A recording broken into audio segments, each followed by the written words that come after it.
You on, Coach? Can you hear me? Yep. All right. Good evening, everybody. Welcome to Smack Talk Live. I am Coach along with Lone Wolf, and really, I thought we'd have more to talk about this week.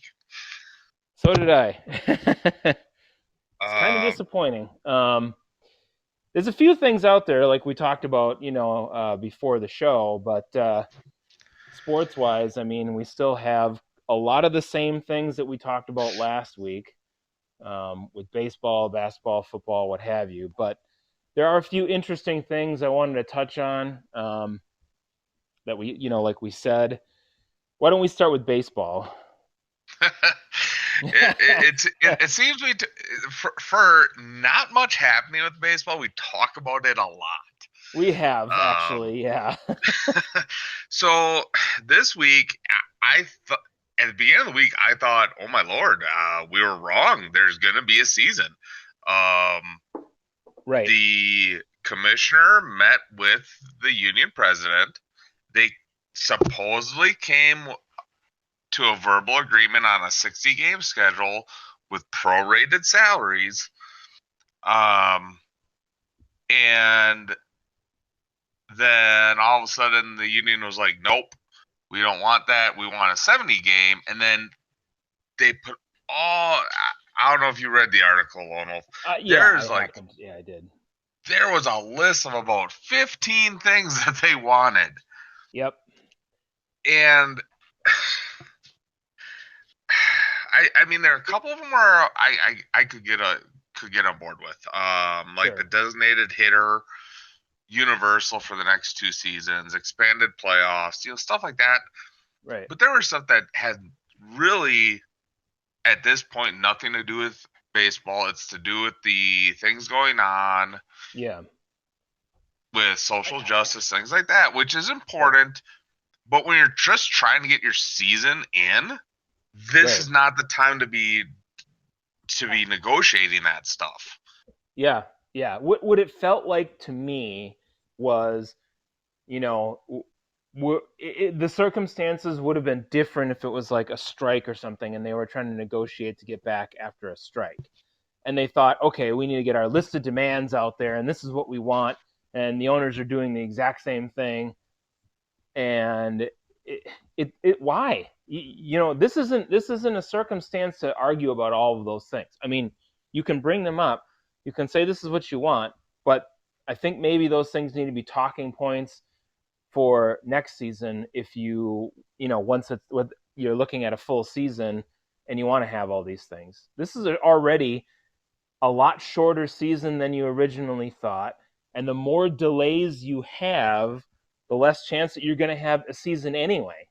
We both talked about this a couple different times about how we just didn't think baseball was going to manage, and it came close. But right now, they're not bringing in any new fans, and they're probably turning off the fans they do have because of what they're doing. And they'll still have a fan base, but I just, you right now you're looking at almost not having a season basically where you are with this whole thing. Right. And, when you look at like the counter offer, it was the list of demands and Yeah, they wanted 70 games. yeah, And, the commissioner basically said he goes, the calendar just isn't going to allow it. yeah. Time for it. Yeah, Right. And so, but, the bottom line is the commissioner can basically say, there, this is what we're doing yeah. and you have to do it Right. because there was an agreement back in March that he had the authority to do this. Which Yep. I think now the union's probably sitting there being like, well, that was not a really smart thing to do on our part, but you made the agreement, But you so did it. Yeah, he could come and say, oh, we're only going to play 40 games. yeah. You know, he's trying to work with them, but the union just doesn't. At least from my perspective, It is doesn't basically seem like saying they're wanting no. to. Yeah, Yeah, yeah, they don't want to work with the league on trying to get this season in. And it might be an unpopular view, but Mm-hmm. from everything I'm reading, the Yeah. unions the union has made a couple counter offers, but I think the league has made some pretty realistic offers to the union so they can get the season in.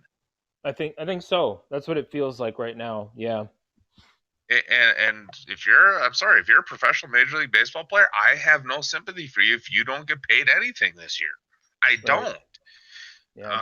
Um, I just, I don't know. We keep coming back to the same thing over and over again with Major Right. League Baseball, and I'm already one of those those fans like you said. That's like, Mm-hmm. I'll scoreboard watch, standing watch, things like that. I'll know the major things going on in the sport, but now I'm just like, yeah, I'll know what's going on for the show, but I'm not gonna sit down and watch or go to a baseball game when the league comes Yeah. back. Just not gonna Yeah. do it. Right. I agree. I mean, I just feel like, I'm not going to invest my time in that because I've got other things to invest my time into. But at the same time, I'm turned off by the way that the sport and the players are acting, and the owners to a certain extent too. I mean, I don't, they're definitely not blameless, but you're right. I think the league itself has made some overtures, and the players are making a lot of demands where, right now you have to be realistic about the number of games you can get in and the playoffs that you can have. To be able to take all the precautions that you need to take and then still have games and then still have a postseason. When do you think you're going to get all this in? You got to get all this stuff prepared. You got to be able to actually talk about where you're going to play these games. And the longer you delay and the longer you go back and forth and have no plan, by the time you actually start playing the games, when is that going to be? August? I mean, you can't play you can't play 70 games if you don't have time. Nobody's playing baseball in December. Okay, Right, so right. it's just not And realistic. and the union's counter offer, the regular season would end the last day of September. Yeah, So you end last day of September. You have expanded playoffs now starting in October. right. Um, lately it's been getting pretty cold end of September and October, at least Yeah, up in this part of the country. right. And We've there's had enough baseball snow. teams that play in northern climes, so at least there's quite a few of them. The last time I checked. Yeah, and a lot of those teams are some of the better teams in the league right now. You got Boston, you got New York, you got Chicago, um, and then you got Milwaukee, but at least would have a dome that they could play in. Sure, But but a lot of these still, teams yeah, don't have domes. no, That'd be a little different story if everybody played inside a dome. You yeah, know, you okay, yeah, you can get it in, but they don't.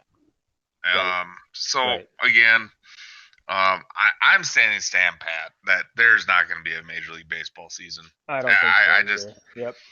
we are now 2 weeks away from July. They uh, just on the headlines, the league is not going to give another counter offer to the union. They're saying our 60 game offer is it. You take it or leave it. I think the Right. union's going to leave it, and we are not going to see professional baseball um, in the United States until at least 2021, and maybe beyond that, because again, we've talked about this at nauseum that if Mm-hmm. they don't have a season this year, it could cause damage to the league moving forward. Well, I Um, don't think it's going to. I mean, that's the thing. The longer this goes, the more damage there is going to be to baseball as it is anyway. It already has done that, and it's just going to keep doing that as this moves along. And that's something that baseball is going to have a hard time recovering from, no matter what. It just is. There's other major sports out there. They've got plans in place. They've got things that they're doing. Baseball has just still arguing about something fundamental that the other leagues aren't doing. I mean, they've moved beyond that, um, and so it's just going to be that much harder for them. So I just don't know. It just the saga continues basically. Right. So So, I wish we had more positive news for baseball fans, but right, there's not. There's just yeah, not. So we'll see. We'll see what happens. Moving on to the other professional sport that is trying to get their season back up and going, the NBA. And last week we talked about there's a group of players that were hesitant because of right, COVID and things like that, about restarting. Well, now, and I don't know if we mentioned this last week. Now there's players that are saying we don't want to play with because of until there's change for social justice. right, Um, and so the NBA is facing different hurdles now, yeah. getting their season going. Um, and that could really Because impact. they have their game plan in place. The NBA's board of governors approved the plan Mhm. to do this. All that stuff has been set in motion. They want to play, their games and their tournament, in Orlando. Everything's been pretty much, it's in motion. It's not quite set completely, but yeah, this is a totally different wrench that was thrown into it now by the social justice aspect. And I have no problem, if players don't want to. But I don't think you're going to Right. get every single NBA player saying, "No, we're not going to do this until there's Yeah. these changes." Um, but that could definitely impact the playoffs Yeah. because if you, if all of a sudden Giannis comes out and says, "Yeah, I'm not playing me until you know these reforms are made," I'm Right. sorry, but the Bucks are done. Yeah, yeah, yeah. They you, you can't win the know, title without him. There's no question about that. or if Anthony Davis and LeBron James go, "Oh no, we're not playing," Right, um, the Lakers are done. right. If It's even one of them decides that I mean, right. that's enough for them to be done. Yeah, it's a So star-driven league. Yeah. so it does put some doubt, um, Hmm. in the NBA's plans, because if they have too many players, I think that come out and say, you know, we're not playing. I know they Right. said teams could have replacement players, but what Yeah. if over half a roster says, we're not playing? Right. Are they going to I, allow them to replace those players? I mean, I guess they could, but you're not in a position to win. I Right. mean, you are, but it's just not. You're not going to. That's just the nature of the beast. We know that if it's a star player, the NBA is driven by their star players. You're not going to have success in this short season. There's no way. So, yeah, I mean, I find this whole thing interesting. It's it's important to have. Obviously, the reforms are for some of these things are overdue. But I think part of the problem is you can have them in a sports league, but it goes way beyond the sports league. So Right. if you expect the NBA to make changes, I don't know exactly what all of the nature of the things that are being mentioned, or being asked for in this case. But again, the NBA is a private company, a private organization.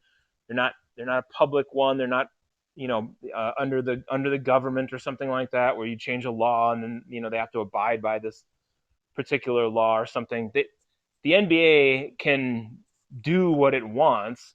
Obviously, the players don't have to play. They don't have to do the things. If they don't have to pursue this as a career anymore, if they don't want to. But I don't know. Refusing to play. I guess it's your choice if you want to do that. But the NBA doesn't have to abide by those things, if it wants to reopen its doors. Right. I just think that it'll be interesting to see which if any of the star players decide, hey, I'm not Yeah. playing. I am going to, this is my way I'm going to protest. To Hmm. be honest, I think when push comes to shove Yeah. and all of a sudden there's a paycheck involved, Right.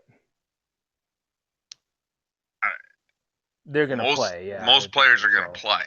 Right. When push comes to shove, um, on it. The other thing that I read since the last show is that people are now saying that whoever wins the championship this year should have an asterisk put it next to the title. No, I don't agree with that at all. Which again is one of those silly minor things, Yeah. but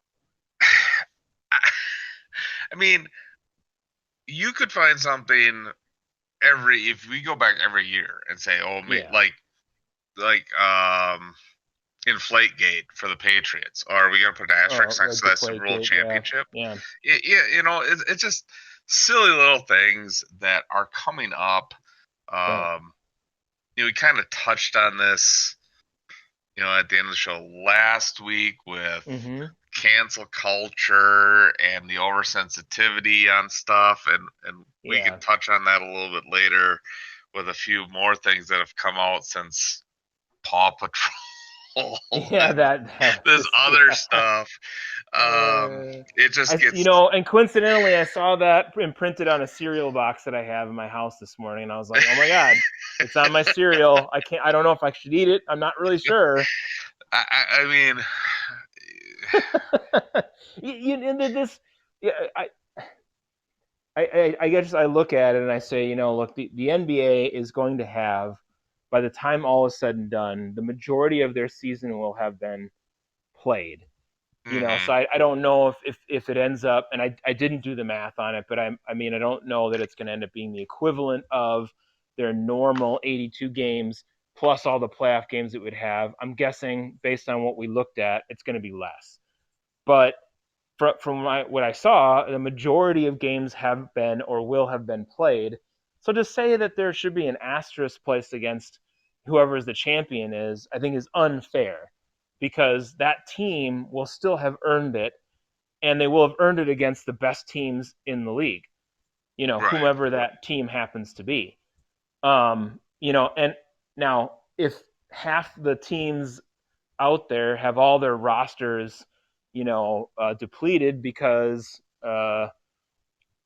players aren't going to play because they're worried about the virus or they have a social justice issue and they don't want to play. Well, I still don't think you put an asterisk there, but I think you have a better argument to do that if you have half the players in the league not wanting to play. That's more legitimate to me than just saying, well, this was an unusual season, so let's do that. No, we played enough games. We crowned a champion legitimately, and I think that's fair. There's no asterisk needed in that case. and I agree. I agree. I just again, I thought it was kind of a funny, silly thing, with Yeah, everything else that's going on. I'm like, you gotta be kidding me. I mean, yeah.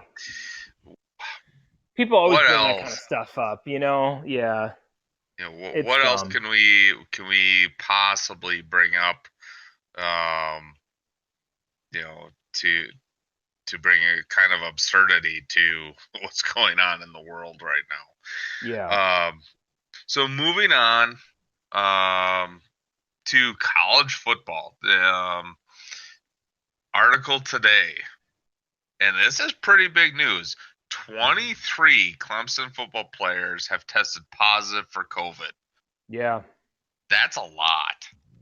Um, a college has roughly 100 guys, in their program at a time. So you're talking about a quarter of their players have tested positive for yep, COVID. Now I don't know if this is just an isolated thing, or what the circumstances behind it were. But this definitely, I mean, they've only been allowed back on campus for a week or so. Yeah. And so this is pretty big news. It could definitely impact where the NCAA and colleges go from here in regards to, um, especially college football. Well, and Uh, this is one of the most high-profile programs of the last 5 years in college football. I mean, Alabama would be the other one that would come to mind, and not that there's not other good programs out there, but Clemson's a national champion, and this year, when you talk about college football and who's going to win the title, they're certainly in that mix. So this is obvious big news, and it is going to have a huge impact.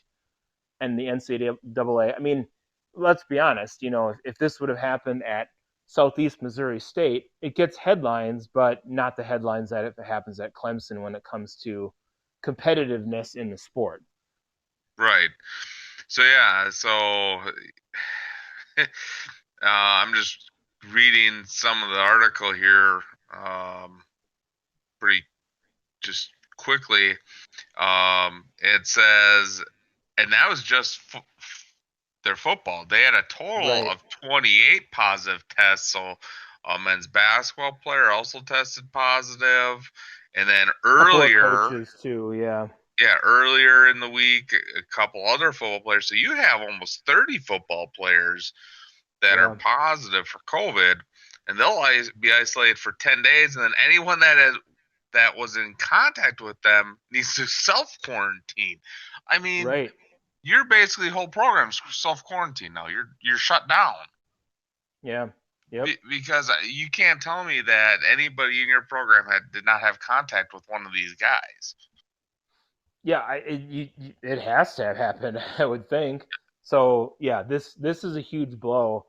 Um, but so the bigger question I think too is, and I think this is something to explore. When does college football reopen its doors, and when do they start playing their games? Because we talked about this a little bit before, and we haven't touched on it as much with college football, but some of these places are state institutions, and it's going to be impacted a lot by what the state is doing, um, as far as how they're reopening, and whether or not their guidelines are strict and they don't want fans to be at games and what have you. So Right, and that's the thing. These universities, like you said, depending on which state you're in, because Michigan, the governor there just extended their state of emergency now through the middle of July. yeah, Um, you know, if states don't allow fans at football games, you're losing yeah, millions of dollars, not just for the football program, but for the right, entire university. right, And how are you going to offset that? I just read an article, not really sports, but Florida's looking at a $50 billion budget shortfall because of mm-hmm, this. mm-hmm, And the governor's basically said, I have to go through and veto spending. That's yeah. the only way. That's the only way to fix this.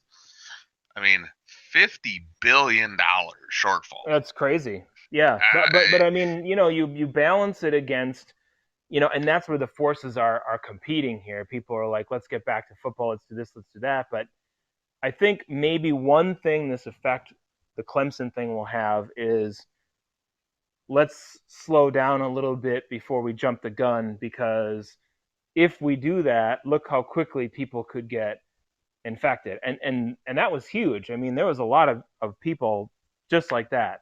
Um, and so, I think programs want to get back, and they want to get their players back in there. They want that revenue stream. They want to make sure they have all these things. But basically, if you get in there and everybody gets sick, well, you're not going to have any games and you're not going to get any money anyway. So get your protocols in place, get your head in the game before you rush back into it because you're concerned about losing out on money. If everybody gets sick, you're not getting any season, and you're not getting any money anyway. So. Well, and I know just we just got the initial guidelines just for the high school Mhm. sports. Mhm. And we're waiting for it basically comes down to your location and stuff. And I'm not Yeah. gonna get into too specifics, but we as coaches know kind of figure somebody's gonna have to be taking temperatures of players before and after practice. Right. Um, when we're not doing maybe like conditioning or anything like that, masks are going to be required. Just and you just wonder if these places are doing this because again, a lot of the stuff are guidelines. It's not required per se. So, you know, again, and I'm not bashing any coaches or programs, Right. but I'm a coach. We tend to be a little cocky and have an ego, thinking, we don't need that. We're fine. We know how to handle this stuff. And Right. we kind of push things that we don't think are really necessary off to the back burner sometimes. And this could be happening, Yeah. at these major programs because they're Yeah. looking at it as it is slowing us down from trying to get our guys ready to Mhm. try to win because Right. major college football, I don't care what people say, Yeah. it's about winning. Yeah. Winning brings in fans, brings in money, brings in sponsorships, makes Right. alumni donations increase, Yeah. yada All yada yada. all of the above. Yeah. I mean, you got to win. But And again, like it's you said, but people need to realize yeah. take a couple minutes, even an hour a day, doing the temperature checks, doing things right to limit Yeah. risk of people getting infected. Right. Now, maybe Clemson decided, you know what, we're just going to get all our athletes infected, get this over and done with. I don't Yeah. know. It, Let's it's just a do it right now. it's a theory. Yeah. They're trying to do their own little herd immunity type thing there. I don't know.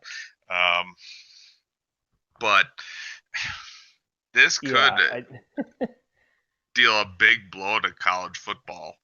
Yeah. Um, because this is just one that we're hearing about, like you said, because it's Clemson. Right. How many other universities are having this kind of issue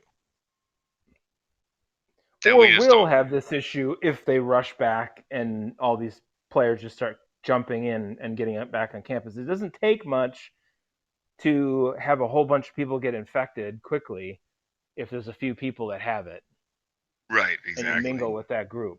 So, It will be interesting to see. It'd be interesting to see like obviously they're not gonna say who tested positive, right. but it'd be interesting to see. Were they just in like a weight room setting most of the time, or were Right. they out on the field having contact with other people that tested positive? These circumstances what would kind of be interesting because that could Right. guide a lot of especially high school Oh yeah, for sure. associations on what What you we can do and it can't do do. it Yeah. at this level because you know obviously we don't want to have a massive outbreak in a high school because that could wipe out an entire high school. um Especially like the school I'm at, we're under You're 350 pretty kids. small. Right, you exactly. know Yeah. you get 10, 15 kids infected walking through the school. Next thing you know, the whole school's out with COVID. Yeah. So, Yeah. you just never know. So, again, this is going to be very interesting moving forward. Um, this stuff changes just daily. I mean, the stuff, I have to read it just because I have to, know what's going on for our hopefully upcoming season. But, I mean, the information is just so conflicting and changes so rapidly. Um, there was one article I read that there's some researchers out there, Lone Wolf, that are saying they don't know if this is actually a virus. It might be a bacteria. Yeah, I've heard about that too. And if this is a bacteria, Yeah, um, you can get a bacteria multiple times. yeah, You know what I'm saying? yeah. Oh, yeah. I know. Yeah, So yeah. this is It's a little scary to think about. I mean, I'm I'm I am concerned about it, but I guess I'm not necessarily putting myself in a position where I have a high risk chance of getting it. But at the same time, I'm lucky enough that I don't have a job where we have to go back into work right now. So right. the biggest thing for me, I think, and things are come to a head. These sports are trying to get back in, but um, and that's the thing. So for college, the big test is what do these colleges do when all of their students have to come back? Because unlike professional athletes who you're dealing with your organization, and I'm not saying that there's not a lot of people involved, but think about a college. So a college like Clemson or Alabama or something, these Wisconsin, these huge universities that have 40 or 50,000 students. Um, from a sports standpoint, are all of those people mingling together? Are they taking classes? I mean, all of those things are going to play into also how sports are going to go, um, because there's so much more chance of exposure for them if they had to be on campus as opposed to professional athletes where you maybe have a couple hundred people that you're dealing with that organization. You know. Well, right. I mean that's going to be a big thing. It's like these major universities um, are going to have issues on their hands if they. I mean, if they can't control a couple hundred athletes on Mm-hmm. campus. You have thousands of basically kids, young adults Yeah. on Yeah. campus, and good luck trying to keep them social distanced. You know, Right. Oh, exactly. Yeah. I mean, you can sit there and say, "Oh, this is what you know we want you to do." Okay, that's great. You might be able to control the structure of a lecture hall or a classroom Mm-hmm. during class, or in a commons area or the library. But when they are done with class and they want to go hang out with friends and they're at a bar, they're not going to social distance. Right. It's just it's not going to happen. So yeah, it's going to be, like you said, interesting on how this all impacts um, the universities. Yeah. And I know a couple things that are going around again at the high school level is that we're preparing to have actual school where we are have students in the building, but then also um, basically doing like a hybrid where if parents don't feel comfortable having their kids come to school, we do virtual for those kids. So there's some stuff going on at least at the high school level here in Wisconsin. Discussions, Mm-hmm. but at the universities, it's going to be quite interesting to see how they Well, and handle all I this don't moving know. forward. I'm looking for, and we've blasted the NCAA previously early on in our shows. I'm looking for maybe a little guidance here, or maybe some protocols, or maybe something from the NCAA with regards to just sports in general. I haven't seen a whole lot of that, and I'm wondering if the NCAA is going to actually come out and make its presence known when it comes to this, or not. So you're saying is you want the NCAA to enforce rules? Yeah, I would like that. Yeah, let's try that. That would Good be luck. something new. Good luck with that. They can't even force their own rules that they make. I know. So from what everything I read, they want to follow. They just basically are telling the universities to follow the CDC guidelines. Yeah. they're basically passing the buck. They don't care. They just want to make money.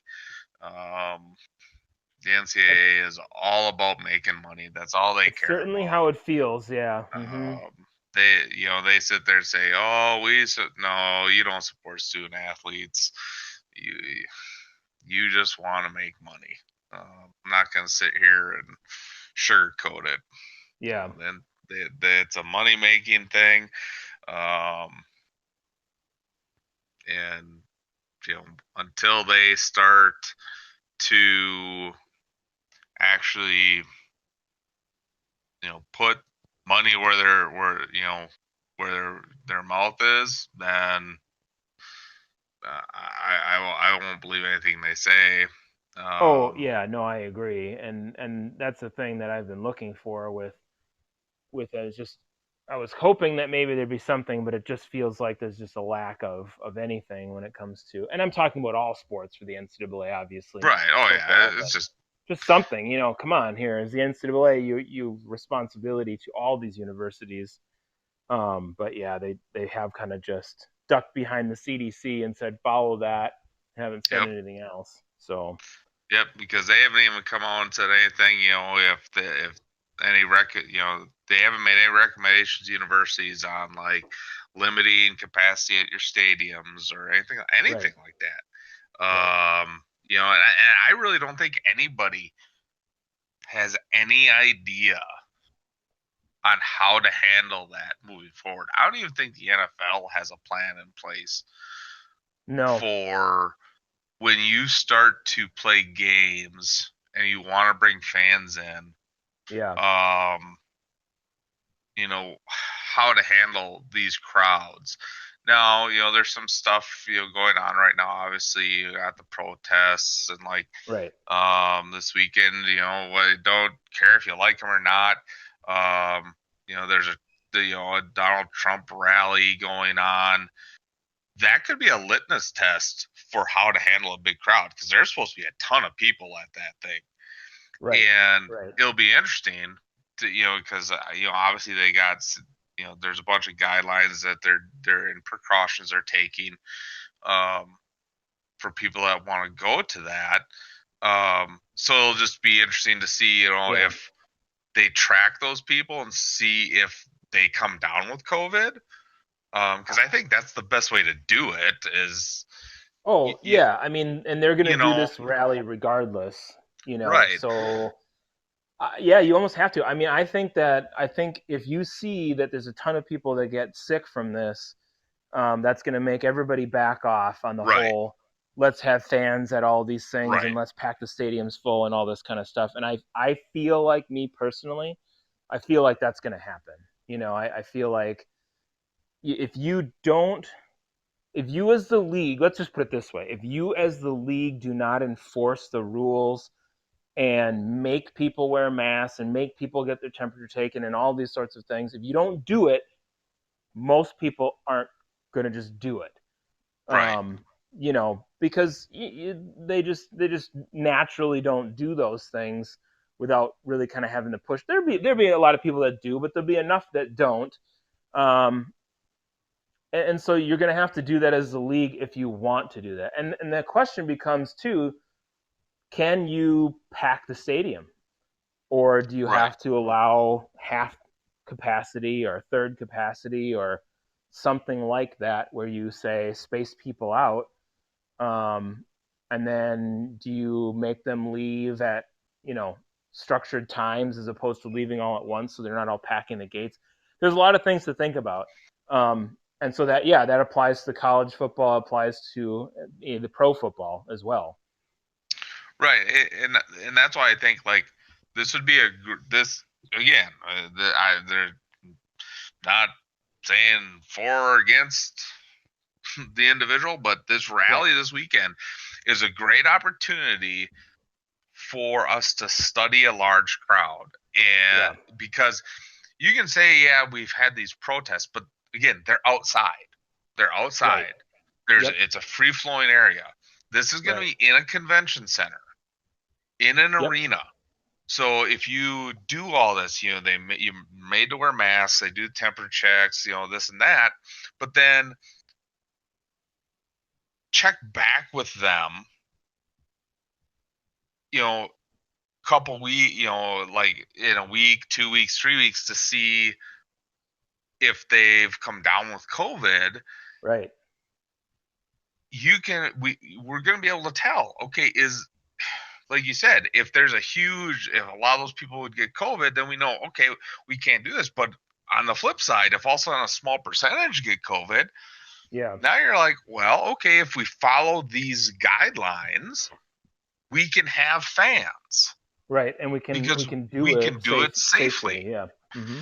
So I don't know if anybody's thinking this way, but I think it would be a missed opportunity to really um, research this to see how it actually impacts large groups. Um, and if I think it you're needs to. I think it needs to happen by not just and we obviously were a sports show, but I think it needs to happen for any convention or anything right, of that nature in an enclosed space. They need to look at it and say, okay, um, is this feasible? Is this possible for us to do it? No matter what vocation happens to be. But yeah, sports leagues should be looking at this.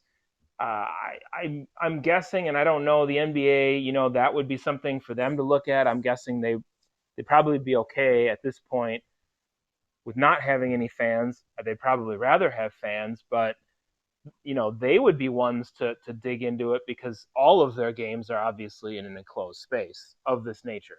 right, yeah, yeah. So yeah, I think if you're the NBA or any organization, whether it's a sports or just a convention, hold a ton of conventions, Right. you want to you'd want some type of research like this because this is something that could Yeah. easily Oh be yeah, done. for sure. Yeah. And I think it'd be a positive thing either way, no matter what the research shows for just the country in general, to Right. know where we're at and how this thing is going forward. So, like I said, I doubt anybody's thought about that, Yeah. but I think it would be a great opportunity. So moving forward with that, though, sort of staying on the kind of the COVID thing with Mhm. large groups, but moving to the NFL, Yeah.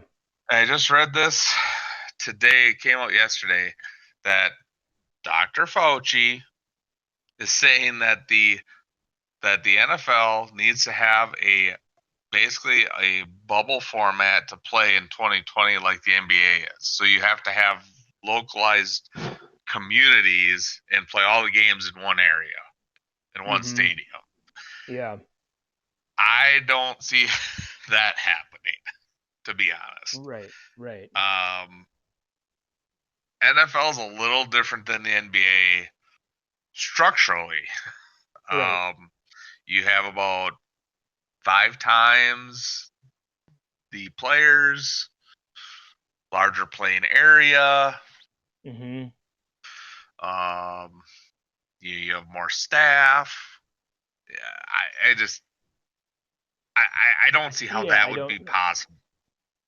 I don't know where you would play and you would house all of the teams in that. I mean, because you have 32 teams, so you have to house all of those players and all the staffs for all those groups within one city.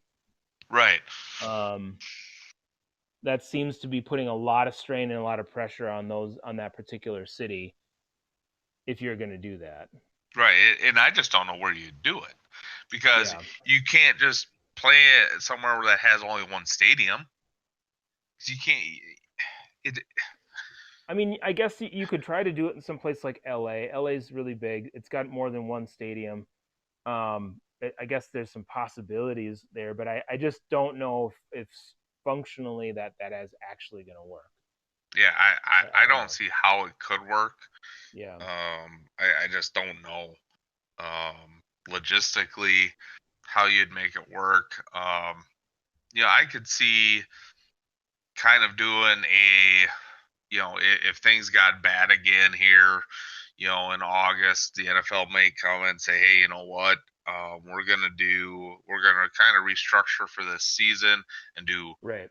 regional. So like you got Yeah. the Midwest, you got the East, you got the different regions instead of your division. So Sure. like up here you'd have obviously Minnesota, Green Bay, Detroit, Chicago, but then maybe add Indianapolis. Just Sure.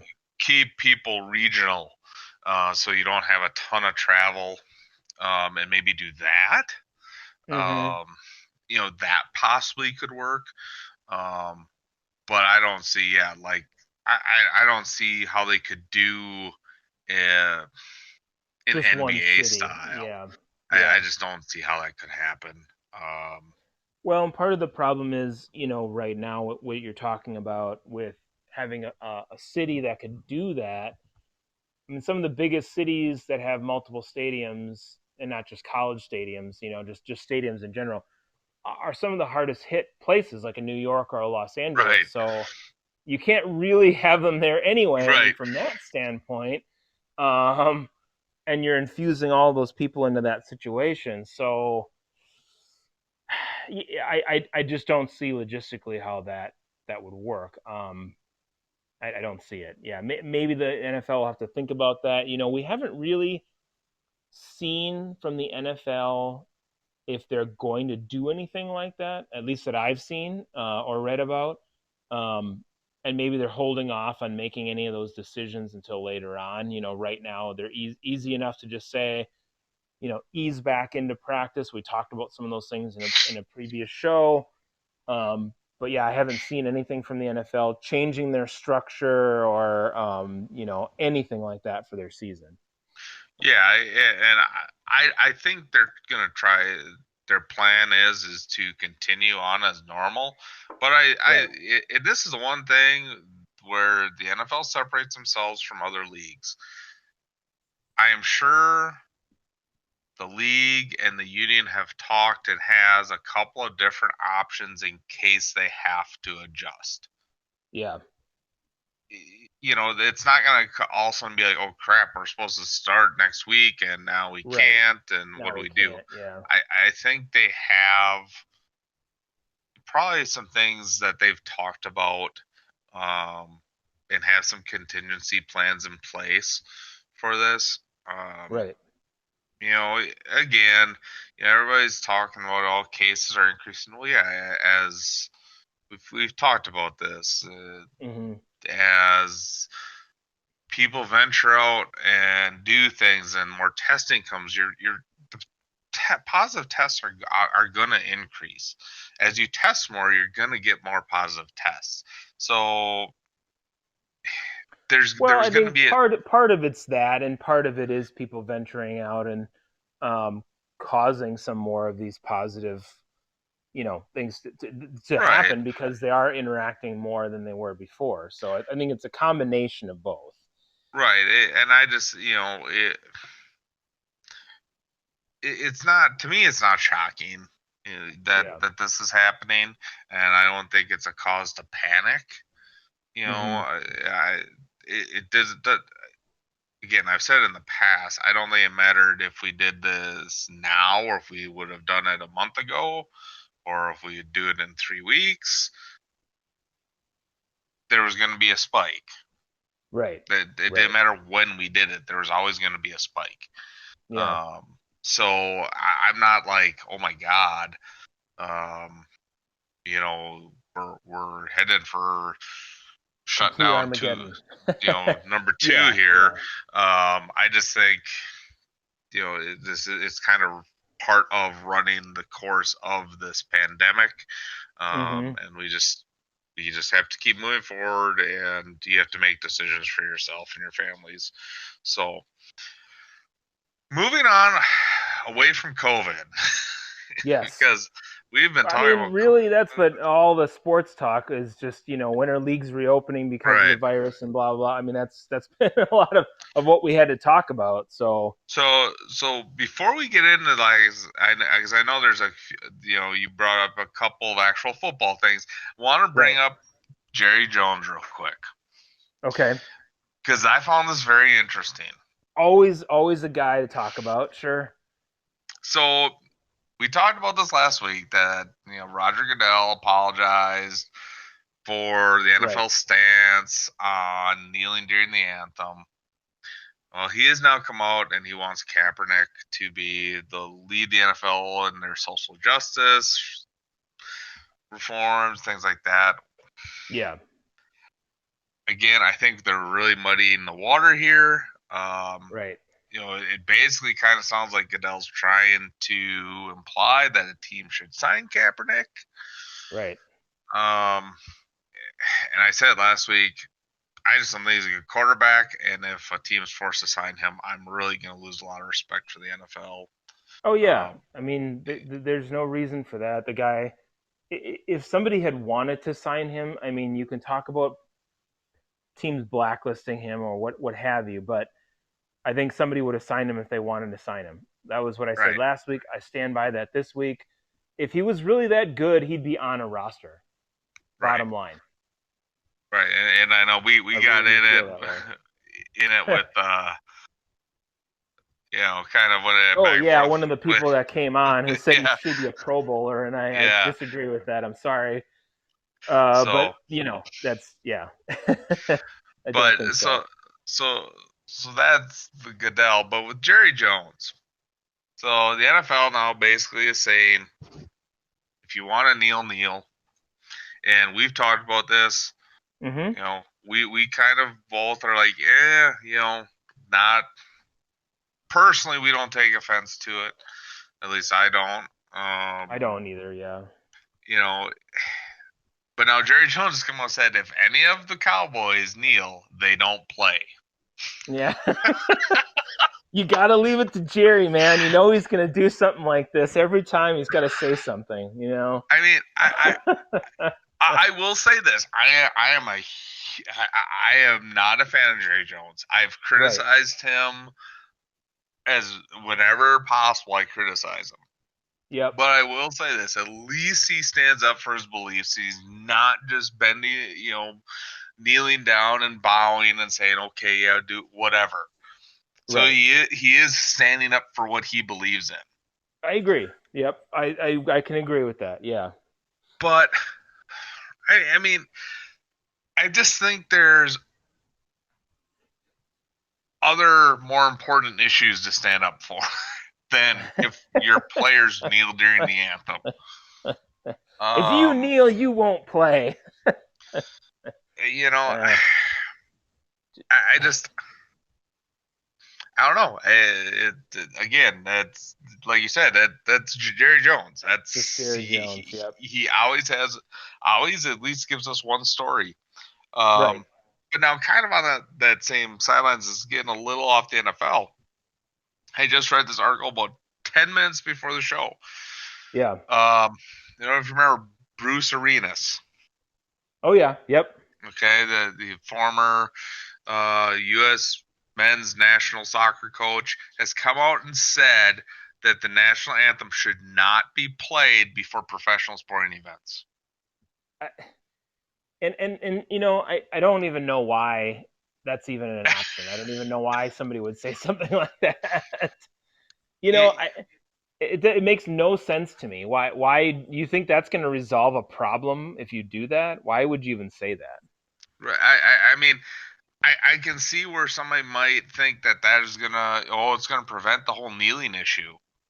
Right. I don't think anybody really has an issue with the kneeling anymore. Yeah. I Yeah. think most people are kind of, yes, there's a group that says, no, you better not kneel. Right. But I think the majority of people kind of are like, you want to kneel, kneel. Yeah. That's your decision. And for those who don't and aren't going to, then they don't. I Right. mean, And you know, and to me, I understand where some people might not agree with it. Well, then, you know, that's okay. You don't have to do it. Right. Um, Kneeling, generally speaking, in our culture, and I think in a lot of cultures, is a sign of deference. You know, you're Right. kneeling before someone, you're kind of bowing to them, or you're being more subservient, or what have you. So I, I know that's not exactly what was intended when that was first done, but um, you know, yeah, I don't think most people have a problem with it. So Yeah. So yeah, so I found that kind of interesting. Um, yeah. I And you know what's funny about that, Coach, is this is what Mike McCarthy stepped into when he became coach of that team. yeah, and he's And probably sitting there thinking, "Oh, geez, what did I get myself into?" Get, but then he's like, "You know what? Just give me another cheeseburger and I'll be fine." I'll be fine. Just give me that paycheck and a cheeseburger, and I'll be all good. So I mean, on another topic, Mike McCarthy has to deal with that. Now he has to deal with Ezekiel Elliott having COVID. Yes, I know. I saw that. I mean, you, you, you, you, you just can't make this stuff up when it comes to the Oh no, Cowboys. no, it's They just great. they This just is how about them Cowboys? You know, they can't get out of their way. no. So, And you know the funny thing is about that though. Okay, he's probably going to recover, right? I right. mean, generally, you'd think he'd probably recover. He's in good shape, what have you. He probably, I don't know if he has any lung issues, but more than likely he'll recover.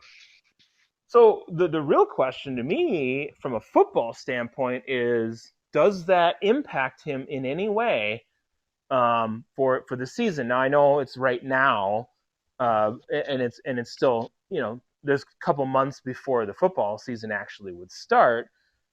But is that going to have any impact on him by the time you get to the season? I don't know, and I mean maybe I'm making something out of nothing with that, but you know, Well, and here's the thing. So he is positive for COVID, and so he's not right? asymptomatic. He's positive for it. Yep, COVID can have long-lasting effects on the lungs. So when you think about it, yeah, sprinting, endurance, right, yeah, this could definitely impact him all season. yeah, Um, because I'm sure, yeah, he's probably gonna, wait the 2 weeks and things like that. But it's not like after 2 weeks you're perfectly fine. It's not like a cold right, where, you're down and out for a couple of days and you come back and, another couple of days to get your energy back. This yeah, hangs with you right, for a while and yeah, impacts your breathing and all that stuff.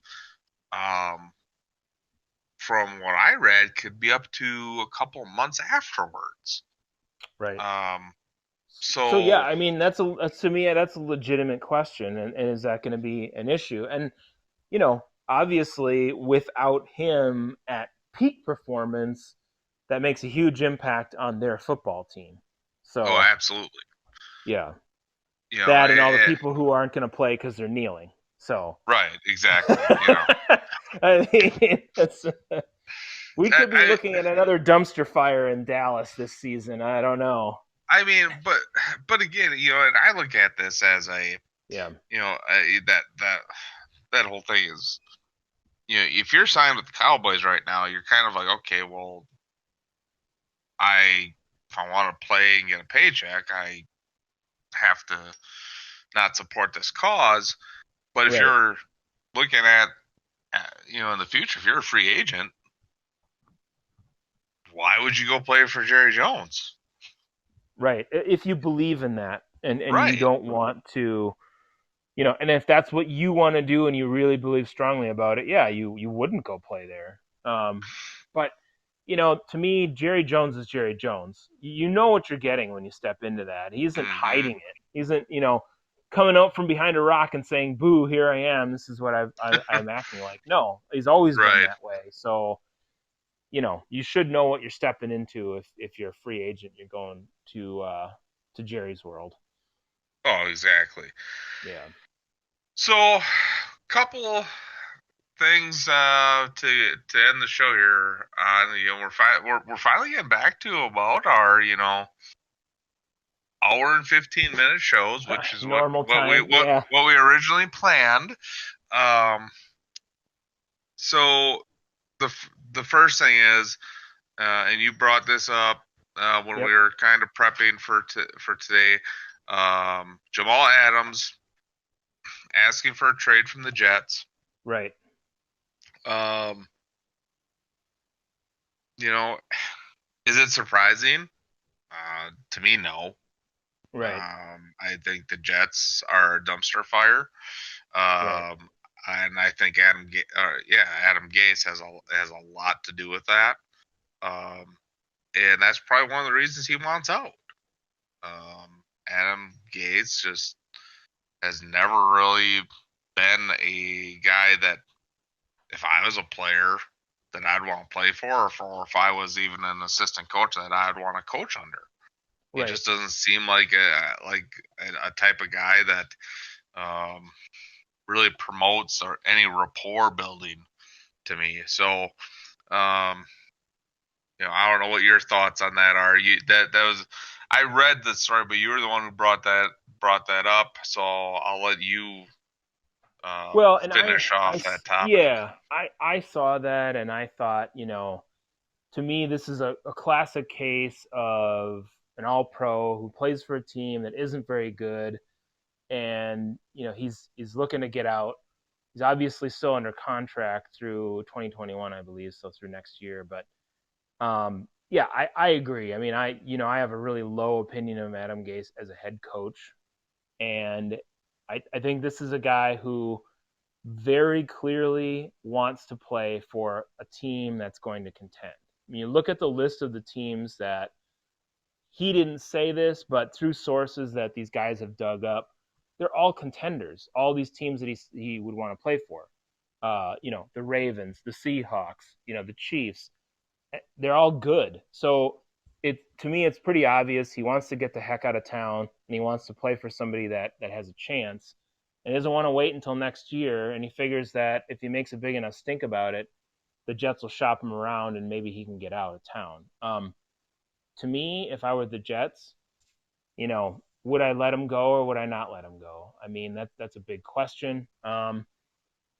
You're already in a rebuilding mode anyway. Look, they had a halfway decent draft, but this is not a team that's going to contend this year. Um, I think maybe you do trade him. You get a whole bunch of picks. You're probably going to fire Adam Gase after this season anyway. Let's be honest. And you bring in a new coaching staff, and you bring in, there's a new organization there. Um, get the draft picks. Build a new squad. Build a new team. You hate to say that, but Miami cashed it in for a season, horribly cashed it in. But I think they're in a lot better position this year as a result. I don't think New York has to do the same thing, but let's just get the guy out. He's going to be a malcontent all season, or he might not even show up for camp, and all those other things that you just don't want to see. So just let the guy walk, do a deal, let him go. So would you let him walk or did you trade him? Well, I would trade him. I said let him walk. I mean, you're not going to cut the guy and let him on the waiver wire. You want to get something for him. So they were trying to shop him around earlier. I think, their asking price was a little high, but you gotta you have to trade him. I think you have to, Well, I and or I try think a to. lot, and I think a lot of that would determine on, um, you know, what is offered to them. Sure. You look at the team that he wants to go play for. Well, I'm sorry, if I'm the Jets, do I want you know a pick in the late 20s? You know, Yeah. in the first round. Yeah, some of these teams probably would offer a first round draft pick for him. But looking at the list of teams that he wants to play for, Yeah. Ravens, Cowboys, Texans, Chiefs, I'm Eagles, I'm not going to 49ers, trade him to I'm Seahawks. not Yeah. going to trade him to the Ravens. because Right. they're gonna have a late first round draft pick. Not gonna trade him to the Chiefs. They'll have a late first round draft pick. Not Right. trading him to the Right. 49ers. Right. The only teams I would consider, would be the Cowboys and the Texans because they may or may Sure. not have a good season this year. Right. And would one first round draft pick be good enough? I don't. If I was the GM, say absolutely not. Because Yeah. here's the thing. Yeah, he's only signed through 2021. Okay, I have a franchise tag I can put on him. Sure. You know, I know you always look at it from the GM perspective. I know. Yeah. I have to get value because looking at his Right. stats here, DB rate, first in sacks, Yep. and this second in Second and forced forced fumbles, fumbles. Yep. third Yep. in total snaps, and fifth in tackles. Yeah. I need more than one first round draft pick for the guy, Yeah. especially if it's going to be in the second half of the first round. Well, and it looks like they were trying to shop him for a first rounder and two second rounders previously. So, um, And yeah. I don't know if he's worth that much. Right. You may have to say, I want a first, um, a second, and a fifth. Something. Give me something a little extra to add. Just to make me feel good about myself, and maybe I can take that fifth round pick and package it with another late round pick and move up into the end of the third round. In the future, something like that. But again, the Jets have never really been known for making great personnel decisions. Yeah. Um, Well, maybe and that's part of the problem, though. Here, I mean, right? So if you let this guy go and you get something for him draft wise, is the general manager and the general manager and the head coach going to be there next year with the well, way that's that the thing. this season is probably going to go? I don't know about And that. I would assume that the general manager is because he's only going in, I think, to his second year. Okay. Um, you know, but again, the general manager was hired after Adam Gase, Yeah. so it makes sense why Adam Gase would get fired. Sure. You know, I guess if I was the GM of the Jets and this report comes out, I'd be contacting Adam's agent and be like, "Hey, what's going on? What can Yeah. we do?" Because what he's looking at is he's looking at the other people that were in his draft class, the top Right. guys, Right. Christian McCaffrey, Patrick uh, Mahomes. Yeah. Guys like that. Mahomes, Yeah. Myles Garrett. They either have or are in the process of negotiating an extension. Right. Um, And that's the thing, So if you're the Jets, and so you could you could go out there and you could offer this guy a contract, but it doesn't sound like the Jets have done anything. So if you're not going to and you really don't want to, then I think you have to trade the guy. I mean, I know that you want to keep the best players on your team that you possibly can, but if you're sitting here right now and you're not offering this guy a contract, why the heck are you not doing that then? well, right, So and that's the thing. If they're not planning on negotiating with him, right, cut to like the you said, chase. he's going to basically. I from the way the article sounds like he may not play. He may sit out. Yeah, Uh, yeah. Then you go ahead and you try to get what you can for him. right. Um, this is again. This is just from my following the league. Yep. The Jets' MO here is that the general manager Joe Douglas and Adam Gase have not been available since late April. Yeah. Yeah. What? For anything apparently. I For don't even know anything? what that means. I mean, I'm sorry. In this current situation, How are you not available? You don't have you Zoom? you have to You don't make have yourself FaceTime? available somehow. Yeah. You You don't know. have anything? I mean, what do you do? Um, You can't take a phone call? I mean, what? that's just. But I mean, that's the Jets' MO. Yeah, that's their That doesn't organization. Yeah. surprise me. Yeah. So so they'll be interesting to see what happens with Jamal Adams. Yeah. Obviously one of the better defenders in the league right now. Right. Um, and again, the Jets just keep bumbling stuff away, Bumbling and through. Yeah. you know, um, the other player news that I want to get your thoughts on, Lone Wolf. Sure. Our favorite wide receiver is seeking NFL reinstatement yet again. Yeah. I saw that. When is We have to when is talk about enough? we Really? have to talk about it. Josh Gordon Uh, has applied for reinstatement to the NFL. Um, I mean, is he still even any good any longer? I mean, how old is he now? You know, I don't even know. I think everybody, and here's the thing, and I think when you see these articles, people are like, "Ooh, Josh Gordon," and right, they remember him with the Browns. right. When he was When he was young, good, right, and they're like, "Ooh," because you don't see him playing, so you forget, about time passes.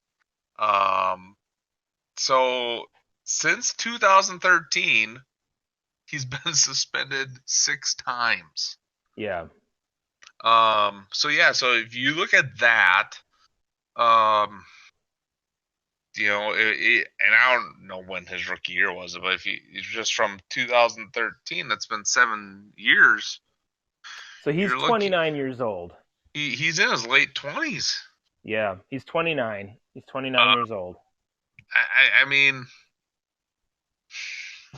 you're done. You're done.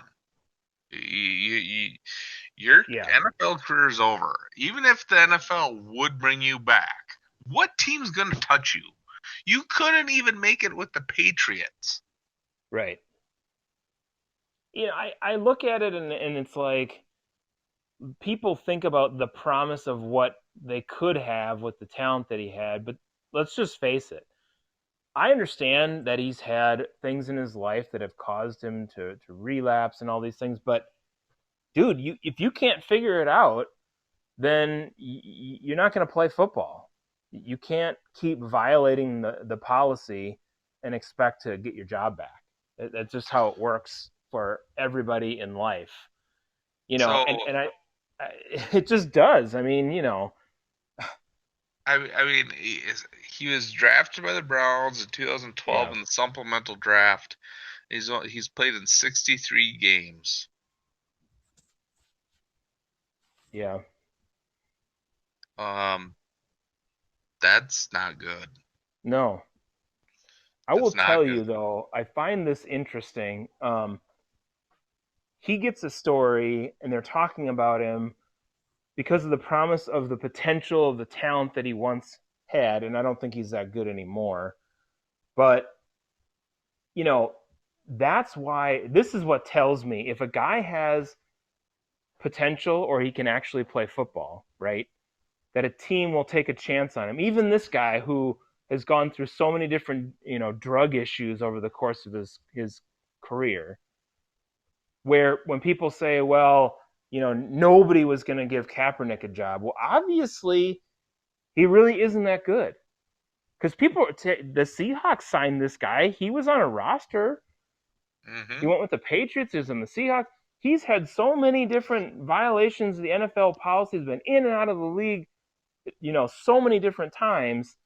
But yet people still keep giving him a job. And I understand that a drug issue is not the same as the other issue here, but nevertheless, you're still talking about something that could prevent you from being signed by a team. People were still willing to take a chance on him. If people really thought that he was that good, they would give him a shot. I'll tell you right So now, if he would get reinstated, a team will give him an opportunity to come into training yeah, camp yeah, because of the potential that he could right, still have. Because the one benefit that he has from being suspended, he doesn't have as much mileage on his body. right, yep. So So even though he is 29, he still may have some speed that he had when he was with the Browns and was tearing right, the league up. right, That doesn't mean he's going to make a roster. no, Um, and and that also means he has to stay clean. right, and I that's the thing. mean, And I understand, that they're talking about this last time, the death of his brother and a relapse and things like that. yeah, I get it, but at the same time, again, if I'm a general manager, I don't care how bad I need a wide receiver. yeah, I look at this and be like, I ain't can I touching this guy. sign? Can I sign him Yeah, week by week? right. We are going to sign you to a 2-week deal, and we'll see how that works out. It's kind of like the NBA does. With Yeah, the whatever they used to have the 10-day right. 10-day contracts. You could sign in the NBA for guys. Um, you know, Yeah, I just exactly. don't know if I could sit there as a GM and knowingly sit there and say I'm gonna give this guy money and I may not get one snap from him Right. Yeah. because I could sign him. He gets his first check. He goes out, relapses, gets tested because he's gonna get tested probably weekly Oh if yeah. he's reinstated, and now he's out. Right. Um, Great. Great thing I paid for this guy to get nothing out of him. Yeah. right. Yeah. So I have my reservations. If a team would sign him, I think a team will give him a training camp contract, which is Right. basically nothing. Yeah. Um, to see if he can make you know make the roster. But again, he's 29 years old. Yeah. Um, I think there yeah, has to come a time in your life when, you have to say, okay, that maybe this is your dream, but it's obviously not working out for you. And maybe he doesn't have anything else to fall back on. I really don't know, but it right now it ain't working, you know, because you can't keep yourself off whatever you're hopping up on. So I really don't right, know. exactly. So, Yeah. um, that not too much else going on with personnel. It looks like the Seahawks tight end Parkinson broke his foot. Right. Don't know how it happened, but um, Right. it's early enough in the summer where I'm sure he'll be fine. Yeah. You know, other than that, it's been pretty quiet. I think around the NFL when it comes to stuff. You know, Yeah, there really hasn't been too much else. I just kind of wanted to touch on something actual football related because we've been talking about leagues getting reinstated and things like that. So just actual some talk about players and where they're going to go and where they're going to end up and things like that to kind of reinvigorate the sports talk a little bit. So yeah, and I'm just looking at a few things here real quick just to see if there's anything interesting out there. Because I know um, the Raiders are starting to make a presence in Las Vegas. They took a bunch of photo ops with a helmet at different locations or around Las Vegas. Um, so things are happening with the league. I think it's just going kind of under the radar right now because of you got COVID, you got the social justice stuff going on, and all that right, stuff. So I think a lot of the minor things that we'd normally hear about we are just in the background right now. A little bit, yeah. Yep. I'm just seeing here, do have some training camps coming up here. We'll be starting um, late June, early July for a lot of Mm-hmm. teams. So, and once that stuff starts happening, again, that'll be another interesting thing just to see. You have Ezekiel Elliott positive for COVID. You have an Right. assistant coach from the Buccaneers that's positive for COVID.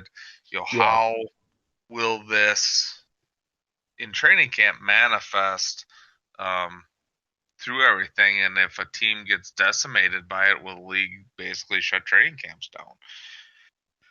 Right. And that may happen if that happens to any one given team, because it obviously could then potentially happen to any team, um, depending on the circumstances. But yeah, I think it will be, and that's right around the corner. That's the cool part about it. Um, Not cool from a standpoint that I want people to get sick. And what I mean is, the nice thing about it is it's going to come right around the corner, the end of June here. We're going to see how that plays out. Hopefully, what I want to have happen is that these teams get back together, they follow the protocols they put in place, and there's a minimal impact when it comes to that because they've taken these safety precautions seriously. And we can start seeing, there's that familiar trend of NFL teams getting back into the flow of what they normally would do during the summer, in the later portions of the summer, getting ready for actually playing football. So that's what I'd Right. like to see happen. So yeah. Yeah, we will soon have lots to talk about because once training camps open up, it doesn't matter if the NBA is going, if MLB gets going, NHL, things Yeah. like that. It really won't matter because there will be news daily Right. um, Out of these training camps. Yeah. out of Yep. training camps, whether it's players opening eyes, players contracting COVID, injuries, Right. all Yeah. this kind of stuff. So, Yeah. couple more weeks, and it will truly be. Um, we will have purely sports to talk about because I think Right. once we um, get training camps going, to talk about restarting leagues, I think we'll put that on the back burner, and when they start up, we'll talk about them. Yeah. But we've spent good portion of the last two Couple of months shows here. Yeah. I mean, just talking talking about about this this. stuff. Right. Yeah, and it's time to move on. It's Right. time to move on. Right. Right. So Looking forward to that. again, that's all I have, Lone Wolf. I'm not sure if you have anything else that you Nope. Nope. saw. Nope. Those are the Uh, things that I saw. That's what I wanted to touch on tonight. all right. Well, that will do it for tonight, then, everybody. Again, thank you for everybody that stopped and listened live. Appreciate Everybody that. that listens to this recorded. Once again, be smart, be safe, and we will be back next week. Um, and who knows what we'll be talking about? We will hopefully have some more things sports related than That's right. anything else. So thank you again, everybody. Stay safe, be smart, and have a great week. All right. Good night.